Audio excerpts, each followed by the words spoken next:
When we talk about nature-based solutions, restoring wetlands, greening public spaces, protecting forests, we often forget to mention the people who will live with these solutions the longest, children and young people.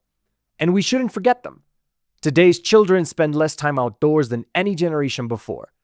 While it's easy to blame screen time, they grow up in cities dominated by asphalt and fences, cut off from nature. Research shows that this disconnection affects mental health, cognitive development, physical activity, and social bonds. Ultimately, it may also undermine future support for nature as a whole, because people rarely care about what they've never experienced and learn to love firsthand. How do we change this?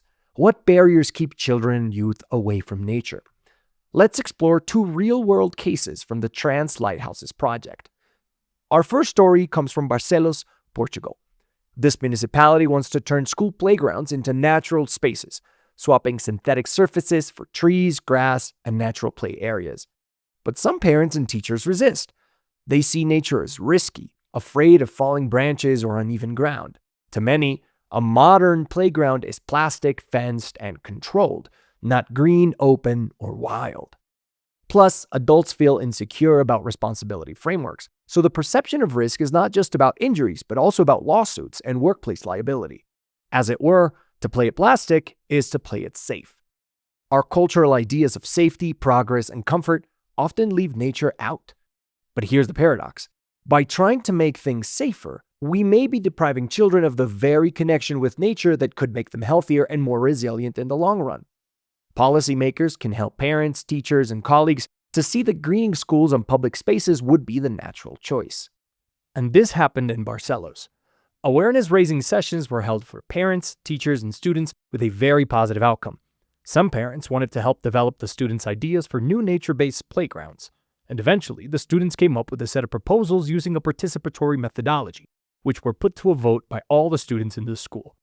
The winning project will be implemented in the playgrounds of each of the 3 pilot schools.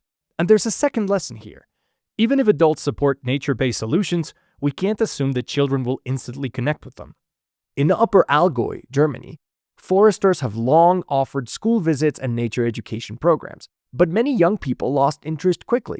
Even in a community with a strong outdoor culture, kids often prefer staying indoors. So the team in Upper Allgäu tried something different. Instead of isolated visits, they launched a long-term participatory program.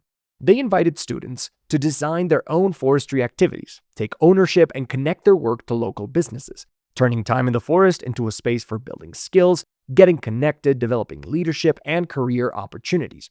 Some learned to use forestry tools and read the landscape. Others organized group tasks, took an interest in carpentry, or kept journals that blended ecological knowledge with personal reflection. Nature became more than a topic. It became part of their identity, agency, and sense of belonging. These examples leave us 2 key takeaways. 1, reconnecting kids with nature means allowing them to take risks, to run, climb, fall, and learn. 2, we can't expect nature to compete with screens on its own. We need to help it come alive through storytelling, co-creation, and real-world experiences that are rich and grab their imagination to keep them coming back. The greatest risk we face isn't kids falling when attempting to climb a tree. It's disconnecting new generations more and more from the nature we are trying to protect.